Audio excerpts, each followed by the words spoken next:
Kuasa namanya, bangkit suka nama Yesus, maju katakan kuasanya, kita buat iblis gemetar, kalahkan tipu daya dengan kuasa namanya,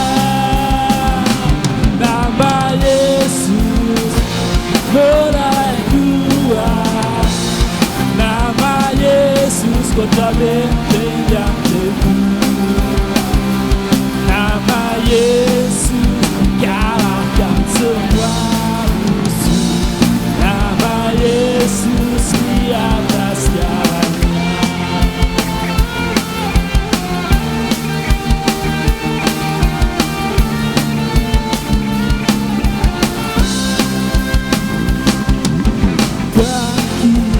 Suka nama Yesus, maju katakan kuasanya,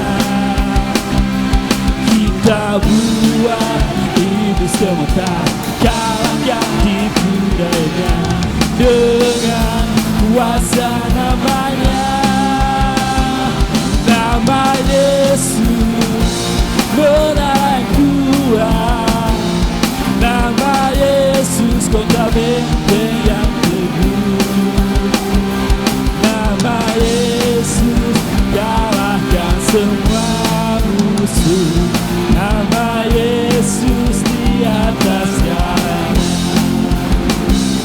nama Yesus menarik kuat, nama Yesus kota benteng yang teguh, nama Yesus kalahkan semua musuh, nama Yesus di atas jalannya. Oke, jemaatnya saja.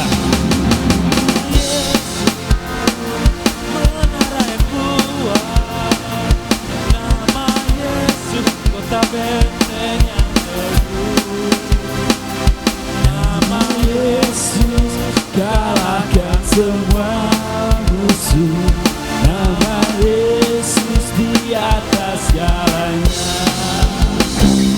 nama Yesus menarik kuat, nama Yesus kota benteng yang teguh, nama Yesus kalahkan semua musuh, nama Yesus di atas jalannya, nama Yesus di atas jalannya, nama Yesus. Di atas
yang bangkit dan hidup.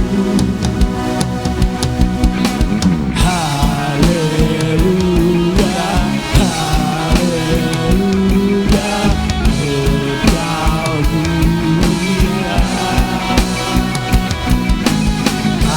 Haleluya, haleluya, dahsyat berkuasa.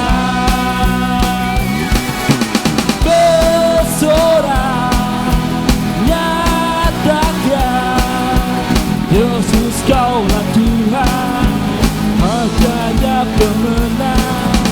Bersorak masukkan, Yesus kaulah Tuhan, Juru selamat dunia.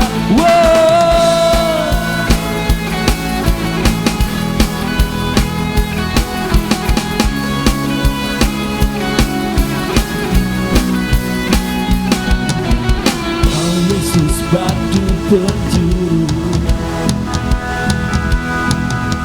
dari mula keselamatanku, yang menang kalahkan maut, penyelamat yang bangkit dan hidup.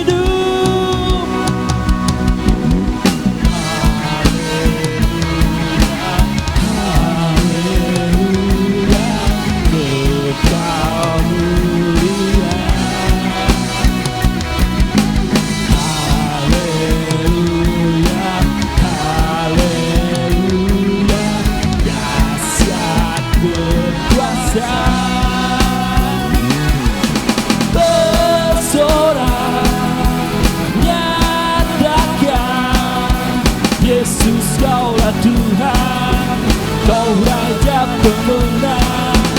Bersorak masukkan, Yesus kaulah Tuhan, Juru selamat dunia.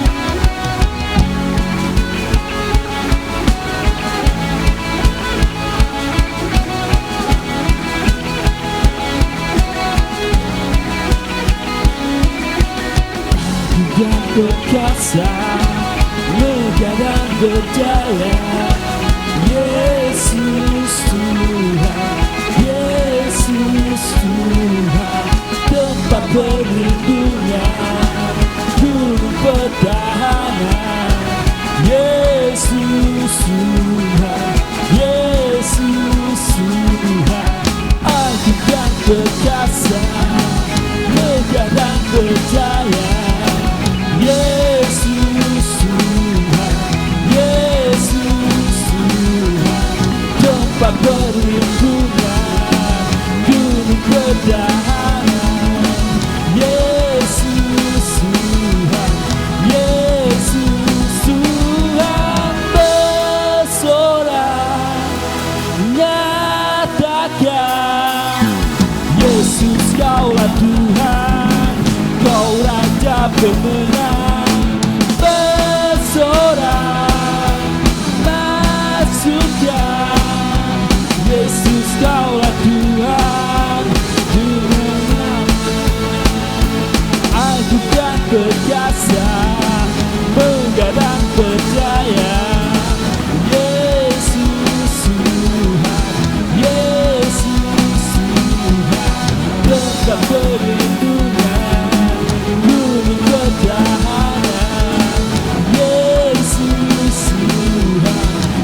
seluruh pengabdian, tak bisa membalas kesetiaan sungguh mulia dan berharga. Sungguh besar pengorbananmu bagiku, terlalu dalam untuk dimengerti. Sungguh besar,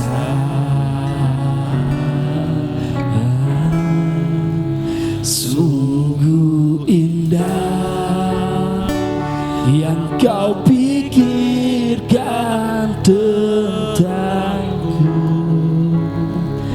tak terselami bagiku.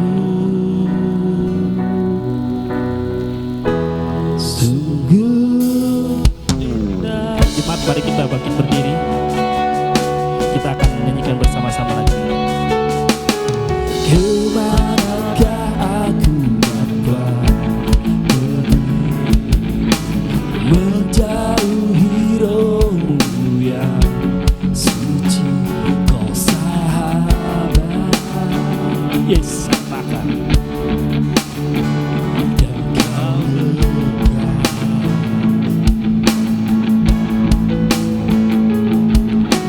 bahkan seluruh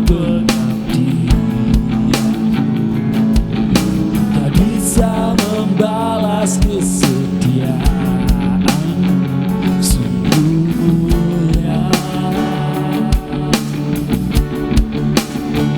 dan berharga. Sungguh besar pengorbananmu bagiku, terlalu dalam untuk dimengerti. Sungguh besar,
Yes, katakan Tuhan. Pengorbanan Jadikan ini ucapan syukur kepada Tuhan. bagiku terlalu dalam untuk dimengerti. Haleluya. Sungguh besar, sungguh indah yang kau pikirkan tentangku, tak terselami bagiku. Sungguh indah. Haleluya.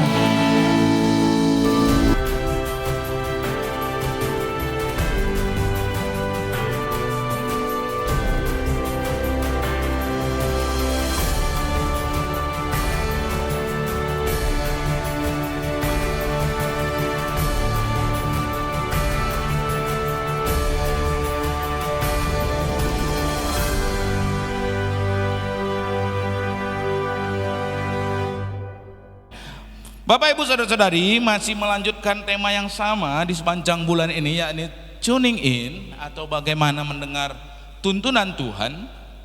Dan di minggu yang ketiga itu berkaitan dengan langkah-langkah untuk melakukan doa yang efektif. Bapak Ibu Saudara-saudari, di dalam Alkitab itu diutarakan bahwa dengan menghayati firman Tuhan serta mengucapkannya kembali kepada Tuhan, atau yang biasa diistilahkan sebagai praying scripture atau berdoa dengan panduan kitab suci, maka kita itu dapat membangun serta memelihara relasi kita dengan Tuhan. Hal ini sama seperti ini Bapak Ibu.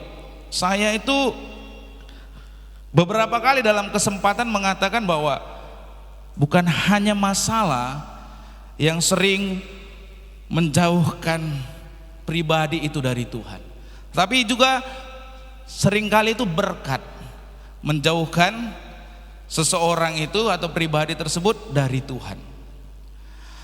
Nah Bapak Ibu Saudara-saudari, ketika saya mengatakan itu, mengatakan kata-kata seperti itu, lalu di kemudian hari ada jemaat yang juga mengatakan hal yang sama tentang itu, iya benar, kadang itu berkat memang bisa menjauhkan seseorang dari Tuhan.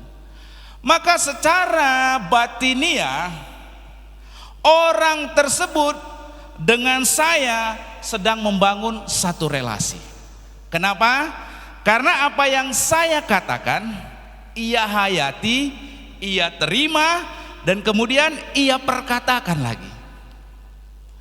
Dalam hal tersebut, apa yang saya ungkapkan, apa yang saya ucapkan, diterima oleh orang tersebut, lalu ia ungkapkan kembali, ia sampaikan kembali. Nah di sana terjadi satu relasi, betul?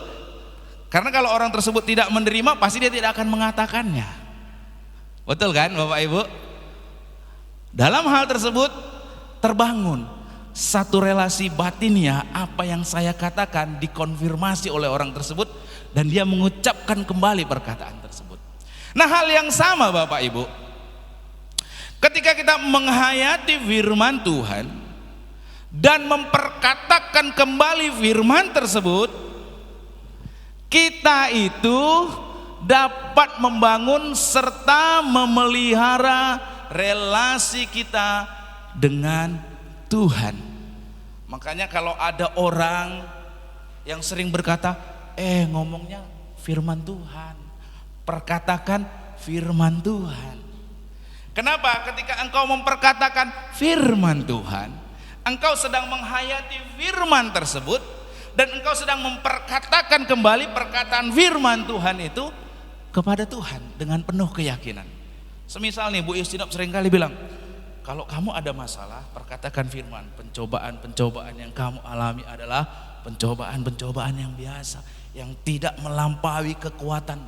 Nah, ketika engkau juga memperkatakan, Tuhan, hari ini aku sedang mengalami pencobaan, tapi aku mau perkatakan firman-Mu, pencobaan-pencobaan yang kualami ialah pencobaan-pencobaan yang biasa, yang tidak melebihi kekuatanku Tuhan.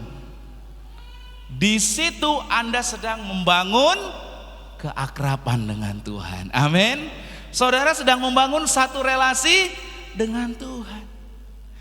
Inilah yang mau kita pelajari Bapak Ibu di minggu ketiga ini, untuk kita bagaimana praying scripture, supaya dengan demikian relasi kita, keakraban kita dengan Tuhan itu dapat terbangun dan terpelihara.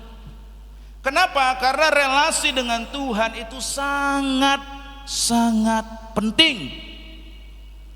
Relasi dengan Tuhan itu Bapak Ibu, saudara-saudari, saya mau katakan sangat penting.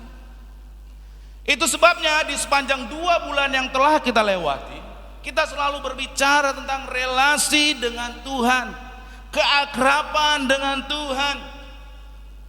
Di bulan Juli yang kemarin kita itu sudah belajar dan menelaah bahwa relasi kita dengan Tuhan itu, bahwa Tuhan itulah yang punya keinginan dan Tuhan itu bersedia untuk menjalin relasi yang akrab dengan umatnya.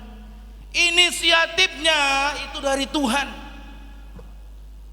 Di bulan Juli kita sudah belajar. Michael D'Angelo itu dengan sangat baik mengilustrasikan bagaimana Tuhan itu inisiatif dan Ia yang sangat ingin berelasi dengan kita. Masih ingat gambarnya yang begini? Tuhan itu sedang berusaha menggapai manusia, tapi manusianya kadang kalah, tinggal gini aja tangannya pun nggak mau. Tapi kita belajar di sana Bapak Ibu, bahwa Tuhan itu sangat ingin, Dia ingin membangun relasi, menjalin relasi dengan umat.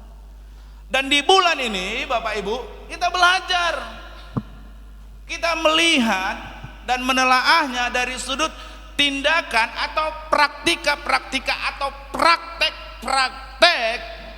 yang perlu kita lakukan untuk membangun keakraban dengan Tuhan.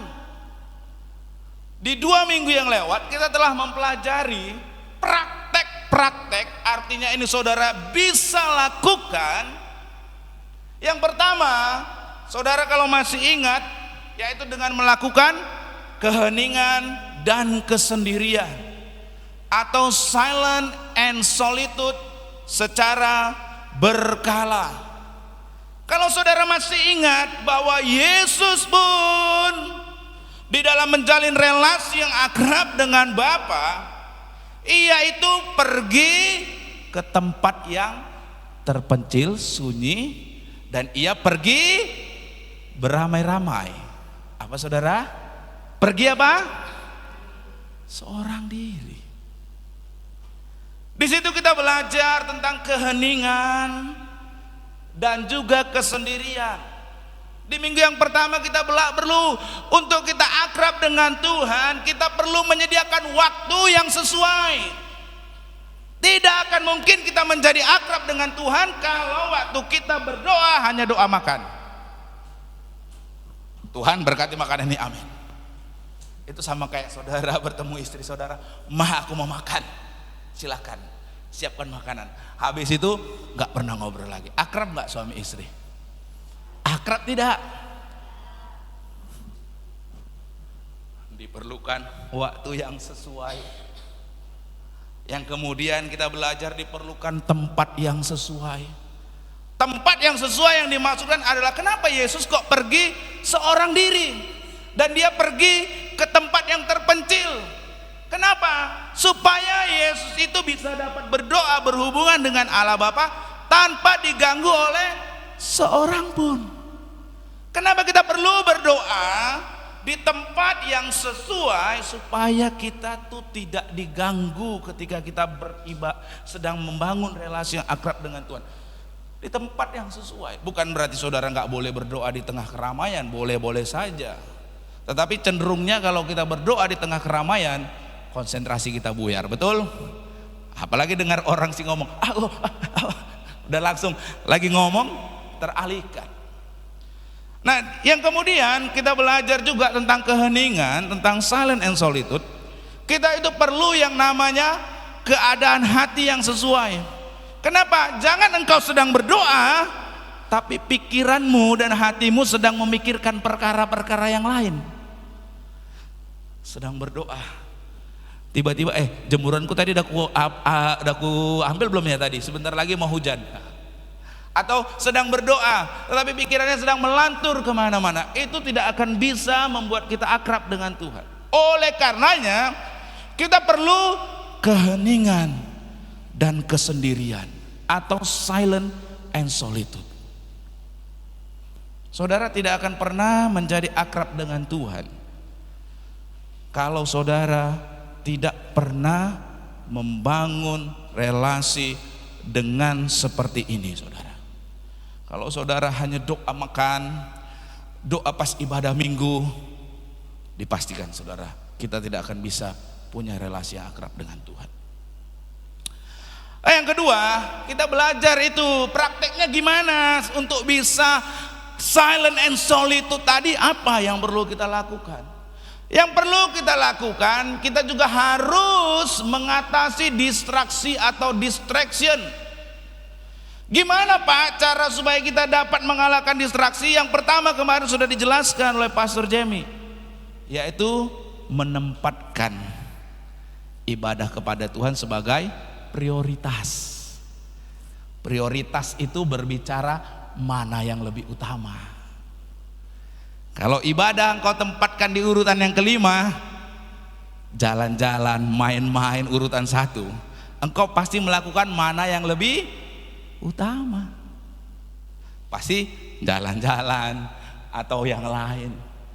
Tapi kalau engkau menempatkan prioritas waktu dengan Tuhan sebagai ibadah, yang lain nomor 2, yang lain nomor 3, yang lain nomor 4, yang lain nomor 5, maka engkau pasti akan sungguh-sungguh beribadah kepada Tuhan.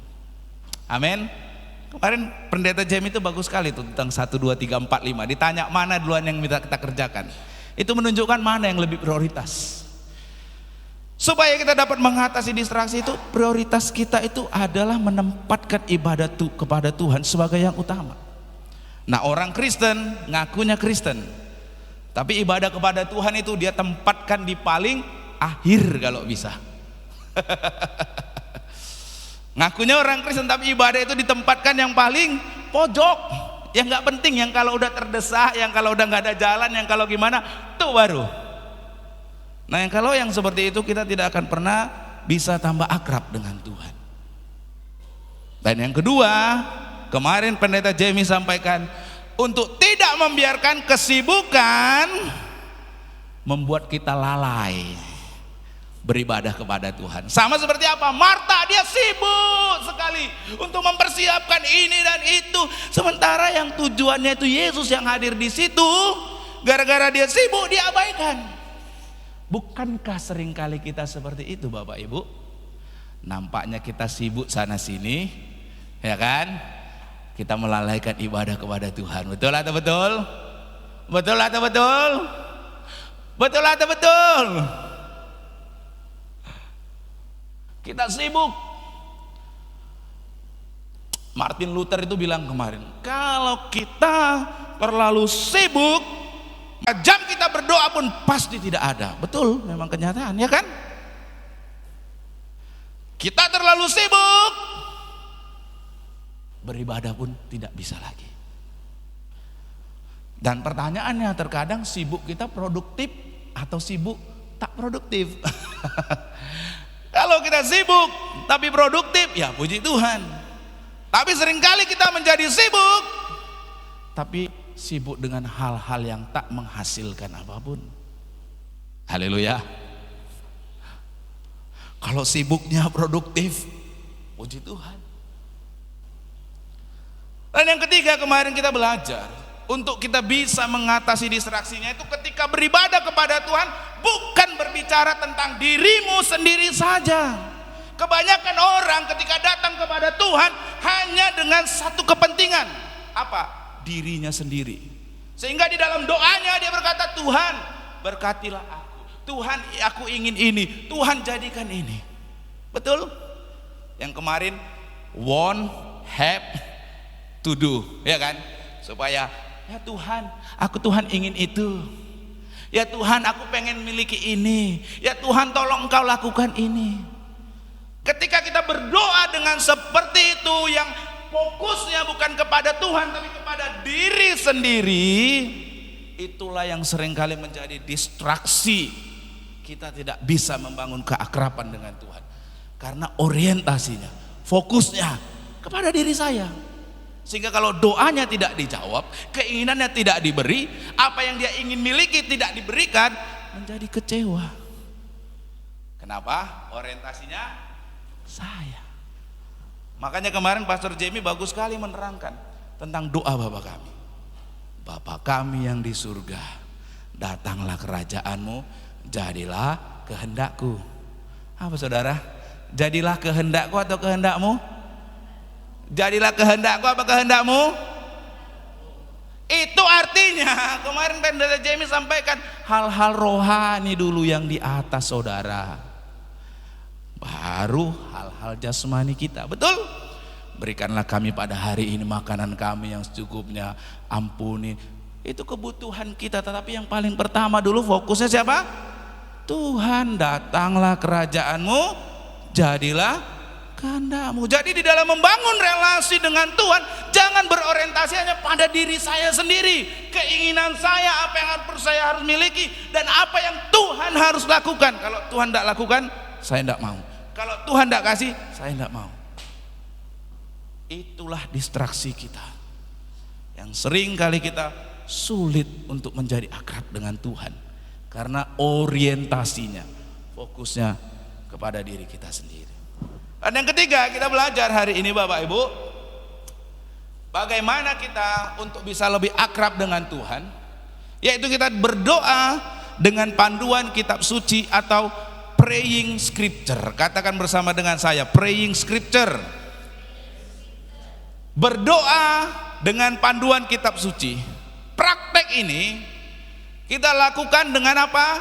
Menghayati firman Tuhan, serta mengucapkan firman Tuhan itu dengan serta mengucapkan firman Tuhan, yaitu dengan mengucapkannya kembali kepada Tuhan melalui doa. Nah, tentang hal ini Bapak Ibu saudara-saudari, bagaimana cara kita itu melakukan praying scripture, berdoa dengan tuntunan kitab suci? Untuk menjawab ini Bapak Ibu, ada beberapa langkah-langkah yang perlu kita lakukan, dan hal ini diuraikan di dalam Ulangan pasalnya yang ke-6, ayatnya yang ke-4 sampai dengan ayatnya yang ke-9. Firman Tuhan yang disampaikan Tuhan kepada umatnya melalui Musa, yang saat itu bangsa Israel sedikit lagi mau masuk ke negeri Kanaan, ke negeri yang Tuhan sudah janjikan kepada nenek moyang mereka. Di tempat itu juga, sebelum mereka masuk ke tanah perjanjian itu, Tuhan menyampaikan pesan kepada umatnya melalui Musa. Dan di saat itu juga waktunya berpisah dari Musa. Musa yang saat itu selama 40 tahun menjadi pemimpin bangsa Israel yang membawa mereka dari Mesir mau ke tanah perjanjian, saat itu juga akan berpisah dengan bangsa Israel. Oleh karena itu Musa mengingatkan bangsa Israel bagaimana perjalanan 40 tahun mereka Tuhan tolong dan sertai, ya.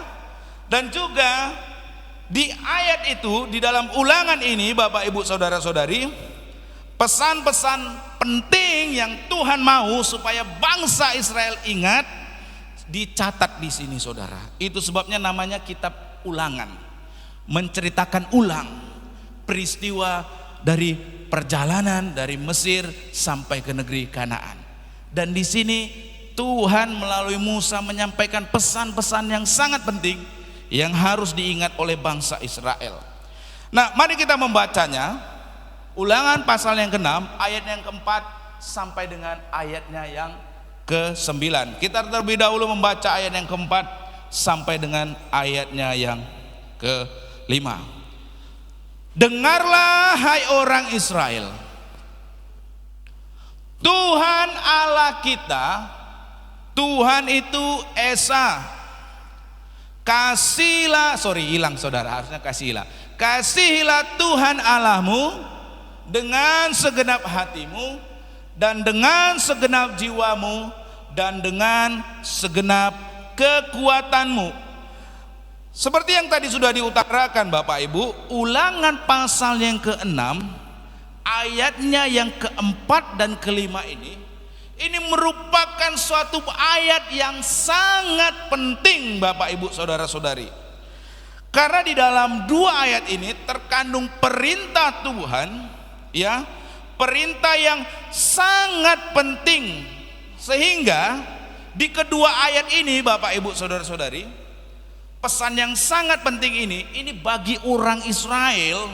Ayat ini, ayat 4 dan 5 ini merupakan kalimat syahadatnya. Kalau tetangga kita orang Muslim punya kalimat syahadat, orang Israel juga punya kalimat syahadat atau kredo atau pengakuan iman mereka kepada Tuhan. Apa? Ya ini yang biasa disebut dengan Shema Yisrael, yang artinya dengarlah hai orang Israel. Selanjutnya di ayatnya yang ke-6 sampai dengan 9 kita mau baca Bapak Ibu saudara-saudari. Setelah Tuhan Shema Israel tadi ya, ayat yang ke-6, apa yang kuperintahkan kepadamu pada hari ini haruslah kau taruh dalam hatimu, haruslah engkau mengajarkannya berulang-ulang kepada anak-anakmu dan membicarakannya ketika engkau duduk di rumahmu atau sedang dalam perjalanan, ketika engkau berbaring atau bangun. Bayangkan ini saudara, di dalam seluruh aktivitas harus engkau mengajarkannya berulang-ulang. Oleh karena itu saya bilang tadi itu disebut Shema Yisrael. Dengarlah hai orang Israel. Ini kalimat syahadat, pengakuan iman, kredo daripada orang Yahudi. Lanjut ayat yang ke-8. Engkau harus juga mengikatkannya sebagai tanda pada tanganmu dan menjadikannya lambang di dahimu. Haruslah engkau menuliskannya pada tiang pintu rumahmu dan pada pintu gerbang kotamu. Nah, ayat-ayat yang baru saja kita baca ini di zaman sekarang, di masa kini, apa yang Tuhan firmankan di ayat-ayat ini, orang Yahudi menaatinya secara literal, atau apa yang firman Tuhan katakan, yaitu yang kami lakukan. Sehingga kalau orang Yahudi berdoa, mereka itu menggunakan yang namanya tefilah, ada dilikatkan di lengan mereka, saudara bisa lihat tuh. Juga mereka taruh di kepala mereka.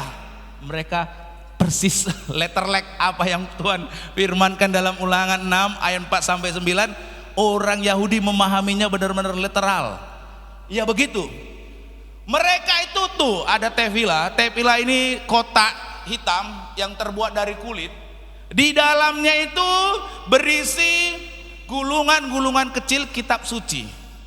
Ya ini ya Ulangan 6 tadi ayat 4 sampai 5. Mereka taruh di dahi mereka, mereka taruh di tangan mereka ketika mereka berdoa. Nah, nanti kalau saudara panjang umur, saudara kalau ke Yerusalem, nah, saudara bisa lihat ketika mereka sedang berdoa di tembok ratapan. Mereka akan gunakan ini, tefilah tadi. Pertanyaannya, haruskah kita mentaati Ulangan pasal yang ke-6 ayat 4 sampai 9 juga dengan seperti ini Bapak Ibu? Firman Tuhan kita taruh di dalam kotak, taruh di kepala.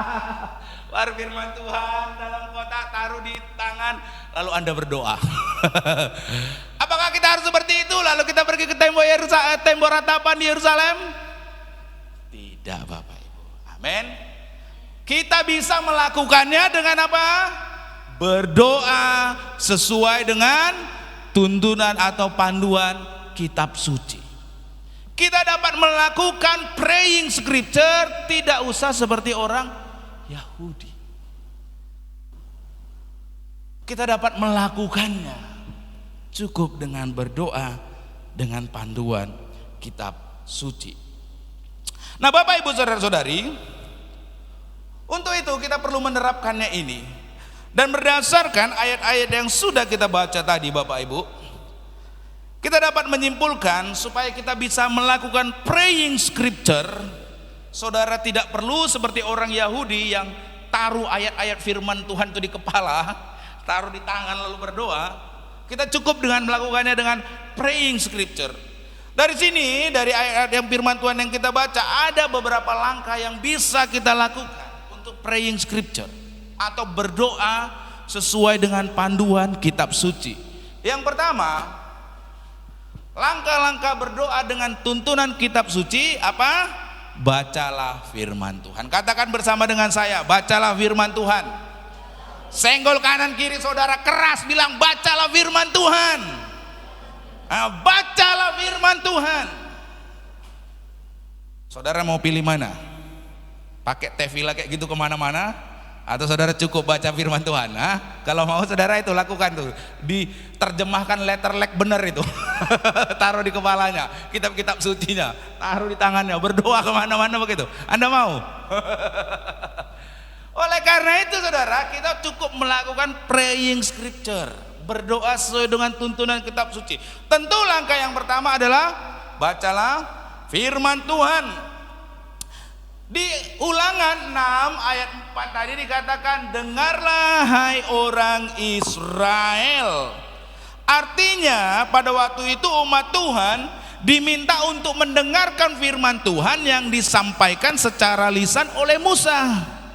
Tetapi kita orang-orang di masa kini, kita membaca firman Tuhan melalui Alkitab yang tertulis. Amin. Amin Bapak Ibu saudara-saudari.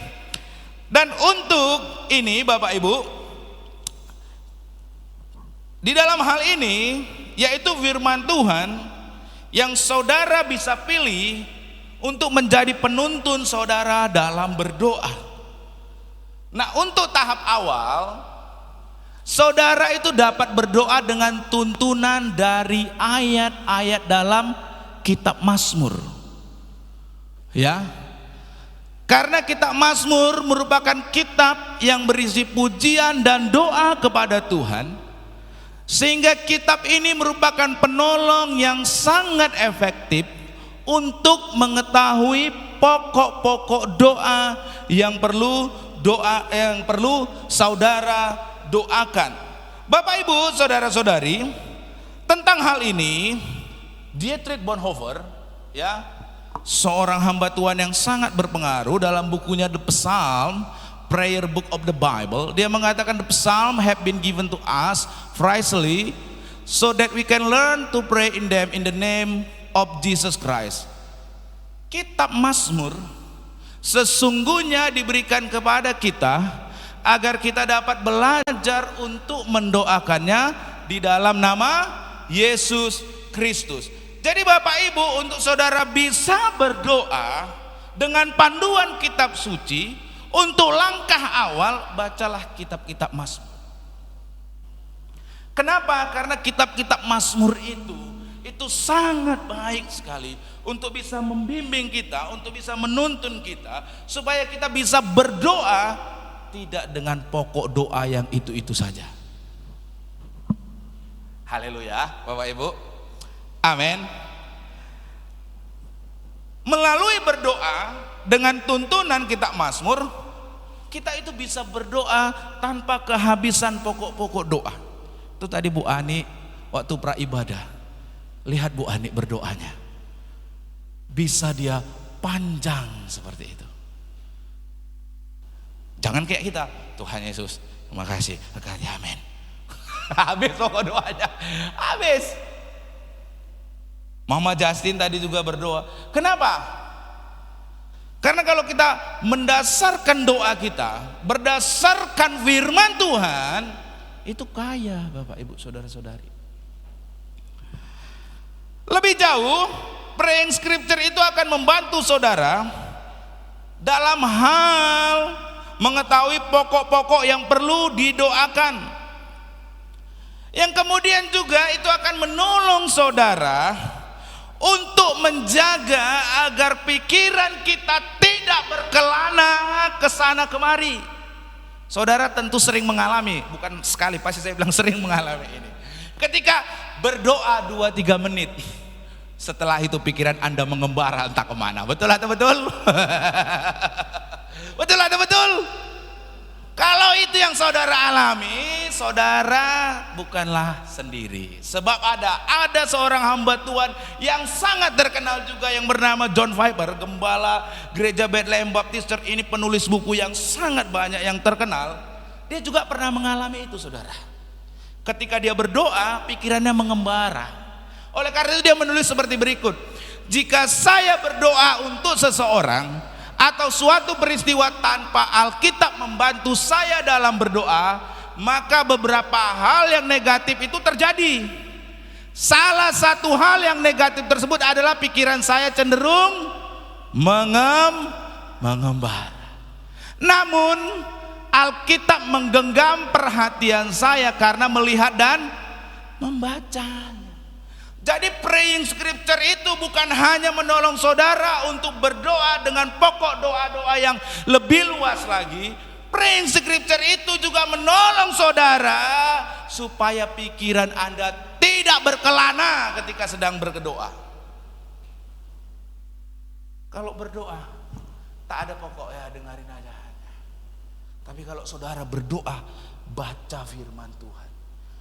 Firman Tuhan, ayat Alkitab tadi mencengkram dalam pikiran saudara. Betul?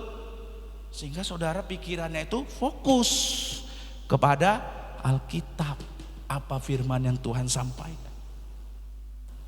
Oleh karena itu dia bilang, namun Alkitab menggenggam perhatian saya karena saya melihat dan membacanya. Nah Bapak Ibu Saudara-saudari, berarti bukan saja berdoa dengan panduan Alkitab atau kitab suci itu akan menolong saudara untuk mengetahui hal-hal apa yang perlu saudara doakan. Praktika ini juga akan sangat menolong saudara untuk dapat berkonsentrasi dalam berdoa. Siapa di sini yang sulit konsentrasi berdoa? Boleh angkat tangannya, bener ini, nggak ada yang sulit ini. Saya suruh berdoa ke depan. Sulit nggak berkonsentrasi dalam berdoa? Boleh lambaikan tangannya. Siapa yang bilang nggak sulit? Nanti suruh saya maju ke depan sini. Saya suruh pimpin doa saudara. Pasti sulit. Nah, karena itu sulit untuk berkonsentrasi, saudara perlu tuntunan Alkitab, firman Tuhan. Itu yang menolong saudara berkonsentrasi dalam berdoa. Karena kalau tidak ada itu, seringkali yang negatifnya pikiran saudara sedang mengembara, sedang berkelana, tak tahu entah kemana.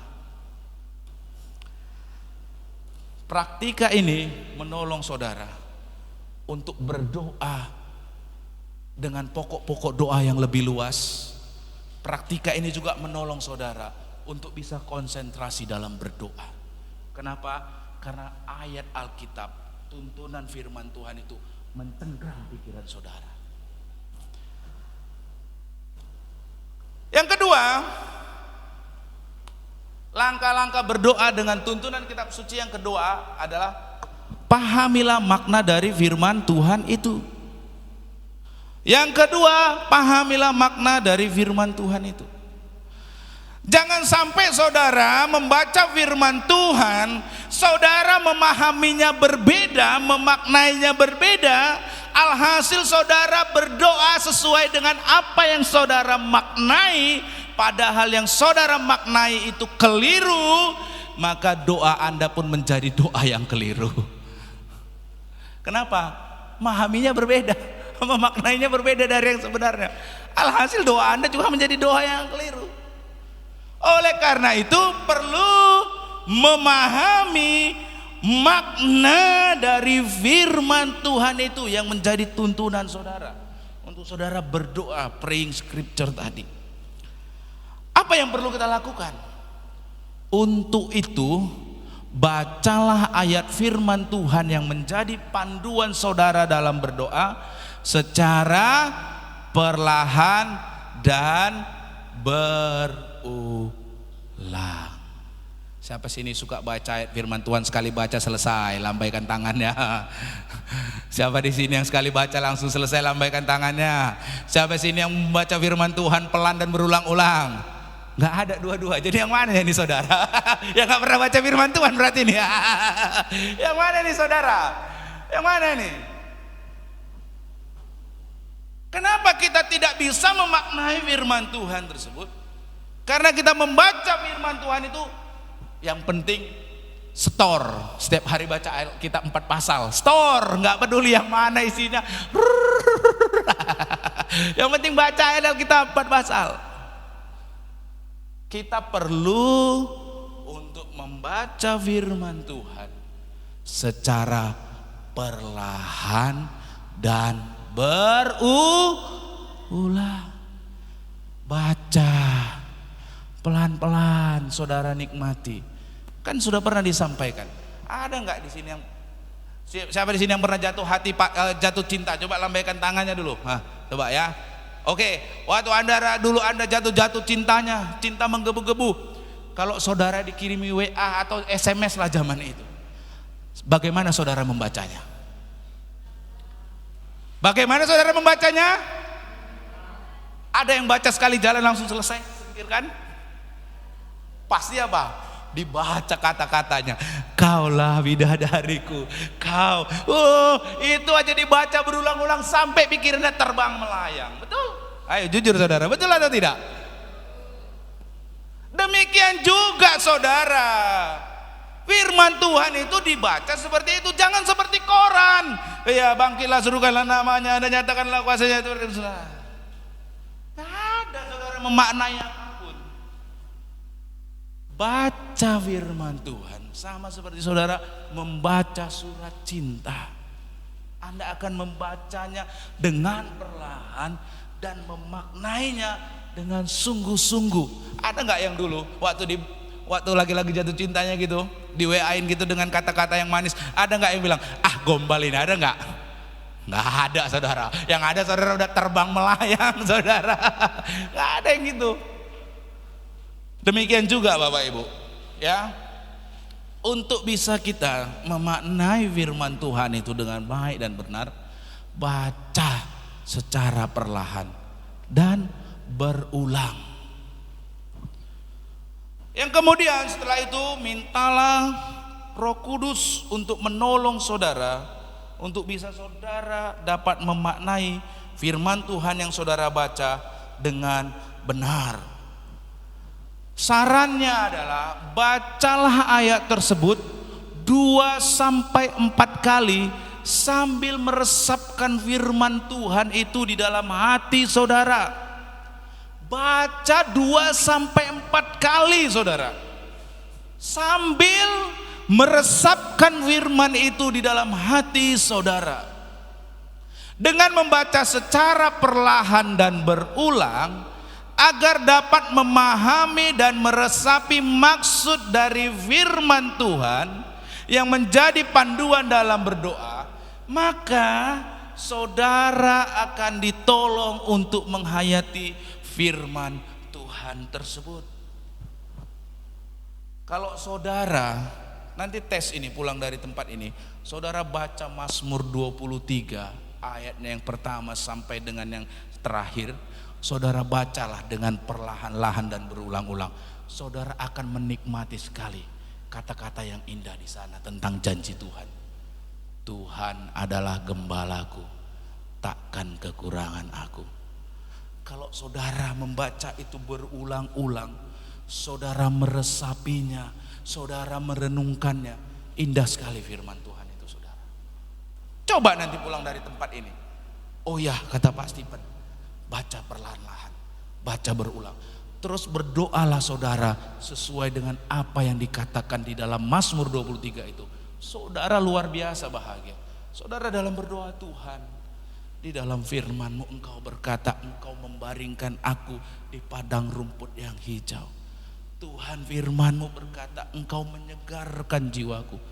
Saudara itu begitu semangat berdoa. Amin. Kenapa saudara meresapi makna firman Tuhan itu? Saudara sungguh-sungguh memaknainya. Tapi kalau saudara cuma baca, Tuhan adalah gembalaku, takkan kekurangan aku, ada makna apa-apa. Itu sebabnya kenapa kita sulit berdoa, karena kita tidak meresapi dan memaknai firman Tuhan menjadi satu keindahan. Kita hanya sepintas lalu, ya udah. Haleluya Bapak Ibu. Haleluya Bapak Ibu. Bacalah 2 sampai 4 kali berulang-ulang supaya saudara meresapi makna firman Tuhan itu. Firman Tuhan itu luar biasa indah Bapak Ibu saudara-saudari. Nah, hal itulah yang dituliskan dalam Ulangan pasal 6 ayat yang ke-6. Apa yang kuperintahkan kepadamu pada hari ini haruslah kau taruh dalam hatimu. Lebih jauh, bukan saja kita akan ditolong untuk memahami dan meresapkan firman Tuhan yang menjadi panduan kita itu dalam berdoa. Kalau kita memaknai firman Tuhan dengan baik, kita juga akan ditolong untuk memperluas doa-doa yang kita panjatkan. Bukankah seringkali orang merasa bosan untuk berdoa karena ia tidak tahu apa yang perlu ia doakan? Betul atau betul? Bapak Ibu saudara-saudari, kenapa hal ini dapat terjadi? Karena di saat itu orang tersebut tidak memiliki keperluan yang mendesak. Ya, semua lancar, ya hari ini baik, semua pekerjaan keluarga baik. Ya doanya ya bosan lah, mau doa apa lagi? Siapa yang sering kayak gini? Siapa yang pernah mengalami gini? Tetapi mungkin kalau dia mengalami masalah, udah sampai nggak makan, udah sampai nggak minum, atau uang anak sekolahnya udah nggak ada, dia perlu berdoa. Biasanya doanya semangat. Tetapi umumnya orang kalau tidak ada tujuan doa yang spesifik karena semua lancar, berdoa itu membosankan. Betul? Sehingga malas berdoa. Betul atau tidak? Saudara jujur-jujur aja lah, nggak usah ditutupi. Benar atau tidak? Bapak Ibu saudara-saudari, ya, kalau kita berdoa hanya dengan topik yang mungkin saja tidak ada di dalam, maksudnya tidak menjadi terbebani dalam keadaan yang sukar, kita itu kadang-kadang menjadi jenuh, ya, bahkan kehilangan minat untuk berdoa. Kenapa? Karena kalau berdoa itu selalu minta yang spesifik. Tujuannya apa? Betul kan? Kalau enggak keinginan, miliki, lakukan. Kan 3 ini aja yang buat saudara berdoa kan? Betul atau betul? 3 ini, udah jujur-jujur aja lah. Kita kan sama-sama. 3 ini, apa yang aku inginkan, apa yang harus aku miliki, dan apa yang Tuhan harus lakukan. Sehingga kalau lagi gak punya keinginan Tuhan, lagi gak pengen memiliki sesuatu dan gak ingin Tuhan lakukan apa-apa, berdoa itu menjadi jenuh. Berdoa itu menjadi membosankan. Itu sebabnya doa Selasa sama doa Sabtu sunyi saudara. Kenapa? Berdoa itu jujur saudara, jujur saudara, Kenapa? Karena saudara sedang tidak 3 hal ini. Tetapi kalau kita bisa praying scripture, ya saudara, kita itu akan ditolong untuk tidak berdoa topik yang hanya berbicara tentang keinginan kita, saudara. Tetapi melalui praying scripture atau berdoa dengan panduan kitab suci, orang tidak akan kehabisan pokok doa.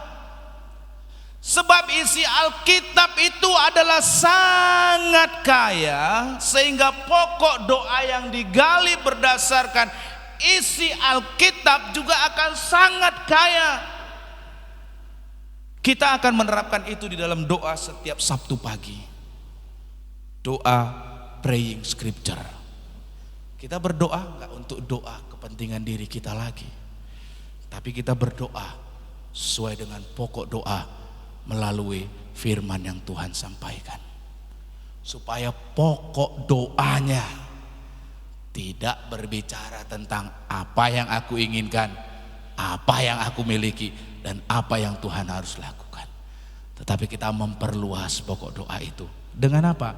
Membaca firman Tuhan, berdoa sesuai dengan tuntunan firman Tuhan. Oleh karena itu Bapak Ibu, saya mengundang saudara untuk datang di doa pagi. Yang kemarin datang ada Ibu Ani, Mama Justin, puji Tuhan. Jadi saya juga mengundang saudara untuk datang doa pagi, supaya berdoa tidak topiknya tentang gereja melulu, saudara. Supaya berdoa tidak topiknya tentang pekerjaan melulu, saudara. Tapi kita berdoa dengan tuntunan firman Tuhan.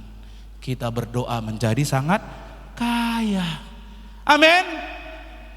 Kalau saudara membaca firman Tuhan, pencobaan-pencobaan yang aku alami adalah pencobaan yang biasa. Lalu saudara dituntun berdoa sesuai dengan firman Tuhan. Saudara akan berdoa, Tuhan terima kasih, pencobaan ini aku terima, tetapi aku percaya firman-Mu tidak melebihi kekuatanku. Ada pokok doa saudara kan? Amin. Ada menjadi pokok doa saudara kan? Amin. Kalau saudara membaca firman Tuhan seperti serahkanlah hidupmu kepada Tuhan, percayalah kepadanya dan Ia akan bertindak. Kalau saudara membaca firman Tuhan, saudara akan berkata, Tuhan, aku serahkan hidupku dalam tangan-Mu. Aku percaya kepada setiap janji-Mu, dan aku akan melihat Tuhan, Engkau bertindak dalam hidupku. Pokok doa saudara menjadi doa yang membosankan? Tidak, saudara. Amin. Itulah praying scripture. Itulah berdoa sesuai dengan tuntunan kitab suci, sehingga pokok doa saudara setiap hari tidak bangun pagi, Tuhan berkatilah aku di sepanjang hari ini. Haleluya. Amin. Tuhan, aku mau makan, berkatilah makanan ini. Amin. Tuhan, aku mau tidur, berkatilah aku dalam tidurku. Amin. Gak bosan apa setiap hari kita terus berdoa? Bukan gak bagus, baru boleh saja. Tetapi pokok doa kita menjadi itu-itu saja. Betul? Tapi kalau saudara setiap hari membaca satu pasal saja kitab Mazmur, saudara baca, saudara maknai, saudara bisa berdoa dituntun lewat firman Tuhan itu. Amin. Kalau saudara membaca firman Tuhan, percayalah kepada Tuhan dengan segenap hatimu dan jangan bersandar pada pengertianmu sendiri. Saudara akan berdoa, Tuhan terima kasih, aku mau percaya sepenuhnya kepadamu Tuhan. Ampuni aku Tuhan kalau selama ini aku mengandalkan, bersandar pada diriku sendiri. Amin. Saudara bisa berdoa? Amin. Itulah praying scripture yang dimaksudkan berdoa sesuai dengan tuntunan kitab suci. Anda akan diperluas topik doanya. Amin. Sehingga doanya tidak itu-itu saja. Karena doanya itu-itu saja menjadi membosankan. Karena itu terus doanya bosan. Oleh karena itu saudara, kita perlu untuk praying scripture ini saudara ya. Donald Whitney ya, dalam bukunya Praying the Bible mengatakan one of the greatest attraction of praying the scripture is that it is not boring. Dia katakan daya tarik terbesar dari berdoa dengan tuntunan kitab suci adalah hal itu tidak membosankan. Anda bayangkan setiap hari Anda membaca satu pasal Mazmur dan Anda berdoa sesuai dengan apa yang dikatakan dalam Mazmur. Besoknya Anda baca Mazmur pasal yang kedua, Anda berdoa sesuai dengan Mazmur pasal yang kedua. Anda bosan? Anda bosan? Tidak, karena Alkitab itu begitu kayanya Bapak Ibu. topik-topik doa Anda akan menjadi luas. Amin. Tidak itu saja, sehingga terjadi kebosanan. Ini dia bilang. Dan saya mencoba mempraktikkan ini, saudara. Nikmat sekali berdoa yang seperti ini, saudara. Baca kitab Mazmur 1 pasal, lalu berdoa sesuai dengan Mazmur pasal 1. Besok Mazmur pasal yang kedua, berdoa lagi sesuai dengan Mazmur pasal yang kedua. Saudara semakin akrab dengan Tuhan. Amin. Saudara semakin suka berdoa. Kenapa doanya enggak itu melulu? Oh, ada yang baru, ada kekuatan yang baru, ada sukacita yang baru yang berbeda. Dan yang ketiga, terapkanlah firman Tuhan itu. Ya, yang perlu kita lakukan Bapak Ibu, terapkan firman Tuhan itu. Yang dimasukkan di sini adalah terapkan firman Tuhan yang telah saudara baca dan pahami maknanya tadi terhadap kondisi yang sedang saudara alami atau akan hadapi. Sehingga dengan demikian doa yang saudara panjatkan bukan hanya bersifat spesifik dan variatif, tetapi juga bersifat aplikatif. Nah, prinsip ini dapat kita lihat di dalam Ulangan pasal 6 ayat yang ke-7 tadi. Dikatakan di sana, ya, haruslah engkau mengajarkannya berulang-ulang kepada anak-anakmu dan membicarakannya ketika engkau duduk di rumahmu atau sedang dalam perjalanan, ketika engkau berbaring atau bangun. Yang dimaksudkan dengan mengajarkan firman Tuhan secara berulang-ulang dan terus-menerus ini bukanlah sekedar agar ayat firman Tuhan itu saudara ingat di kepala saja, bukan. Tetapi lebih daripada itu, agar umatnya itu menjaga kehidupan mereka sesuai dengan kehendak Tuhan, sesuai dengan firman Tuhan itu.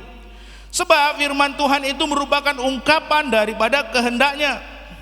Nah, Bapak Ibu saudara-saudari, kembali di sini kita dapat melihat manfaat yang besar dari berdoa sesuai dengan tuntunan Alkitab yang akan menolong kita juga berdoa sesuai dengan kehendak Tuhan. Sehingga doa kita itu adalah menjadi doa yang efektif. Apa itu doa yang efektif? Doa yang efektif yaitu doa yang dikabulkan oleh Tuhan, dan itu adalah doa yang sesuai atau yang isinya sesuai dengan kehendaknya Tuhan. Inilah keberanian percaya kita. Jikalau kita meminta sesuatu sesuai dengan kehendaknya, maka Ia akan memberikannya kepada kita. Itu yang dikatakan dalam 1 Yohanes 5 ayat 14. Berarti kalau kita berdoa tidak sesuai dengan kehendaknya, tidak sesuai dengan keinginan Tuhan, enggak dikabulkan, saudara. Itu sebabnya kita perlu berdoa yang sesuai dengan kehendak Tuhan. Saya ulangi, itu sebabnya kita perlu berdoa yang sesuai dengan kehendaknya Tuhan. Nah, hal ini sama seperti permintaan yang diucapkan oleh seorang anak kepada orang tuanya.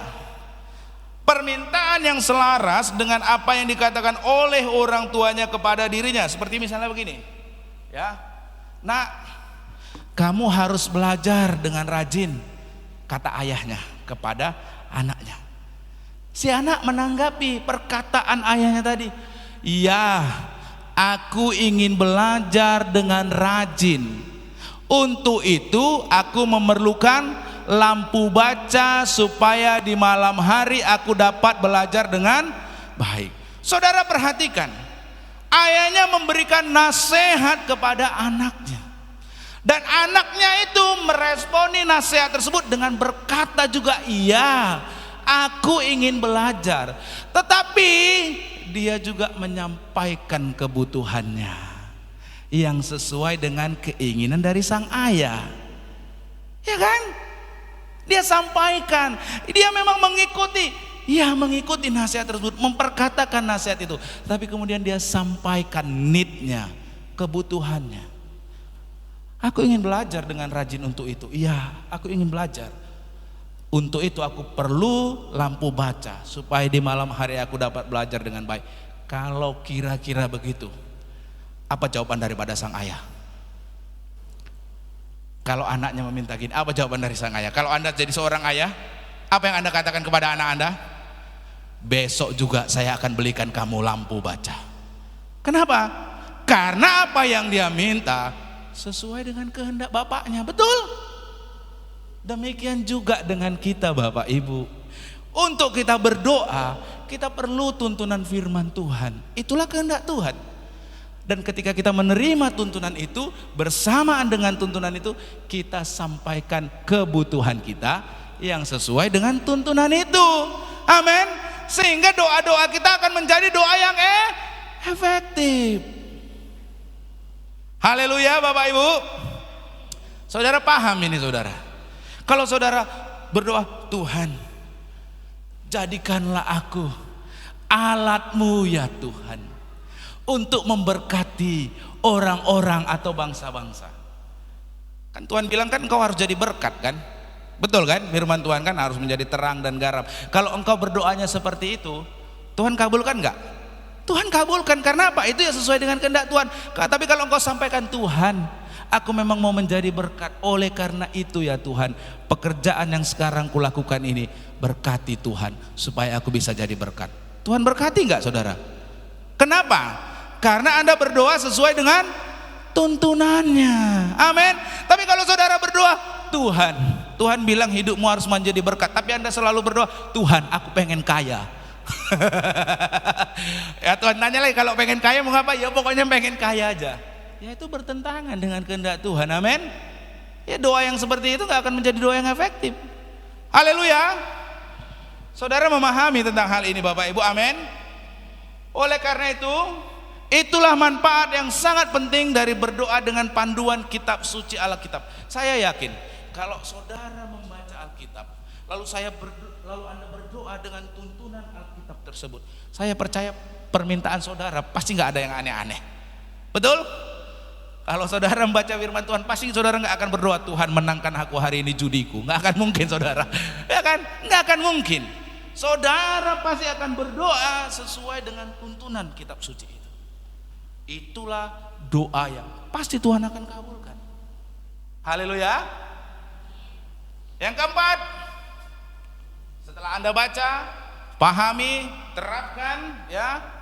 Lalu yang keempat ini yang penting, berdoalah senantiasa dengan tuntunan firman Tuhan itu. Bapak Ibu saudara-saudari, kalau kita membaca Alkitab ya Bapak Ibu ya, kita belajar juga tentang bagaimana tokoh-tokoh dalam Alkitab juga melakukan praying scripture ya. Saudara nggak perlulah seperti orang Yahudi yang saudara tempel supaya taruhlah itu di dahimu, taruhlah itu di lenganmu, sehingga kemana-mana saudara praying scripture ya, firman Tuhan ini saudara taruh di tangan dahi. Enggak.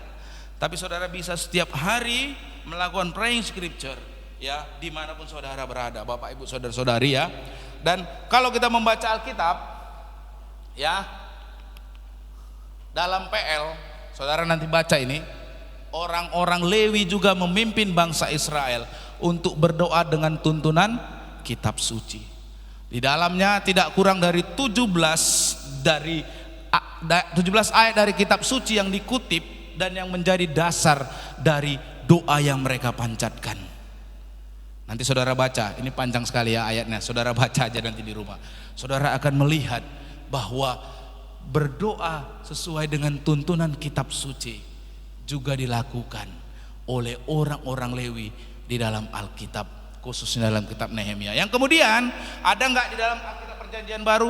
Ada juga, yaitu di dalam Kisah Para Rasul 4 ayat 23 sampai 31 nanti saudara baca.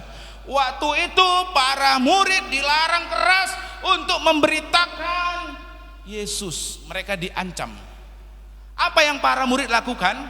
Para murid itu berdoa dengan memakai tuntunan dari kitab suci yang bersumber dari Mazmur pasalnya yang kedua, ayatnya yang pertama sampai ayatnya yang kedua. Ketika mereka mendengar ancaman itu, para murid semua berkumpul, mereka berdoa. Berdoanya dari mana? Tuntunannya dari Mazmur pasalnya yang kedua, ayatnya yang pertama sampai dengan kedua. Mereka berdoa sesuai dengan tuntunan itu, lalu mereka juga menyatakan apa yang menjadi kebutuhan mereka di dalam situasi yang saat itu. Nah saudara, kita perlu Bapak Ibu saudara-saudari untuk bukan setiap hari. Kalau saudara bisa setiap hari ya bagus, praying scripture, amin. Tapi paling tidak lakukanlah secara berkala, amin. Lakukanlah secara berkala agar saudara itu membangun keakraban dengan Tuhan, sehingga doa saudara bukanlah menjadi doa yang kosong. Doa saudara bukanlah menjadi doa yang membosankan. Doa saudara bukanlah doa yang menjenuhkan, tetapi doa saudara menjadi doa yang efektif. Doa saudara menjadi doa-doa yang begitu kaya, begitu luas. Kenapa? Karena Anda dituntun dari kitab suci yang dengan begitu banyak kekayaan dalamnya. Amin. Amin Bapak Ibu Saudara-saudari.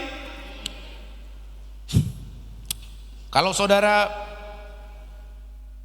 Pak gimana itu nanti? Ya saudara belajar dulu. Nanti datang hari Sabtu saudara. Amin. Yang Sabtu pagi saudara datang. Amin. Kok nggak ada yang amin saudara? Doa itu nggak membosankan kalau kita praying scripture. Amin. Khusus doa banyak permintaan, kita hari Selasa doanya saudara. Itu doa banyak permintaan saudara. Amin. Tapi kalau doa hari Sabtu, kita mau berdoa sesuai dengan tuntunan kitab suci. Sehingga doa kita bukan lagi doa-doa yang sama, doa yang menjenuhkan, doa yang membosankan, tapi doa kita menjadi doa yang hidup. Amin. Enggak bosan, enggak ngantuk. Saudara bisa berkonsentrasi. Kenapa? Ada firman Tuhan yang menjadi sumber dalam berdoa. Haleluya. Amin. Ada 4 hal yang saudara perlu lakukan untuk bisa praying scripture. Mulai dari hari ini saya ingin mengajak saudara besok pagi praktekkan. Besok pagi saudara praktekkan. Bacalah firman Tuhan, gak usah panjang-panjang.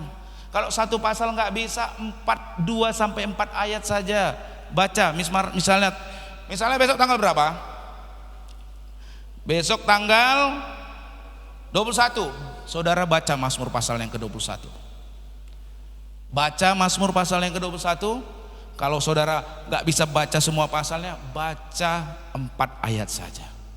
Setelah saudara baca 4 ayat, saudara ulang-ulang bacanya. Amin. Ingat ya, bukan sekali baca enggak, tapi saudara baca pelan, berulang, kemudian saudara pahami makna dari firman Tuhan itu. Pahami dengan benar-benar, resapi dengan benar-benar kata-kata dari firman Tuhan itu, seperti saudara sedang membaca surat cintanya Tuhan. Amin. Lalu kemudian saudara coba menerapkan firman Tuhan lewat tuntunan kitab Mazmur tadi. Apa relevansinya dengan keadaan saudara? Apa kebutuhan Anda? Apa yang situasi kondisi Anda saat ini? Lalu berdoalah dengan tuntunan firman Tuhan itu. Amin. Kalau engkau besok baca apapun yang dikatakan dalam Mazmur pasal yang 21 itu, percayalah saudara, kehidupan saudara setiap hari akan menjadi kehidupan yang menggairahkan bersama dengan Tuhan. Haleluya. Amin. Mari kita tundukkan kepala, kita bersatu di dalam doa. Terima kasih ya Tuhan. Terima kasih ya Tuhan. Kami bersyukur ya Bapa. Kami bersyukur untuk kebenaran firman Tuhan. Hari ini kami belajar untuk melakukan praktika yang ketiga, praying scripture, yakni berdoa sesuai dengan tuntunan kitab suci. Firman-Mu Tuhan yang kami percaya begitu kaya ya Tuhan. Sehingga doa-doa kami adalah menjadi doa-doa yang penuh dengan semangat, yang penuh dengan sukacita.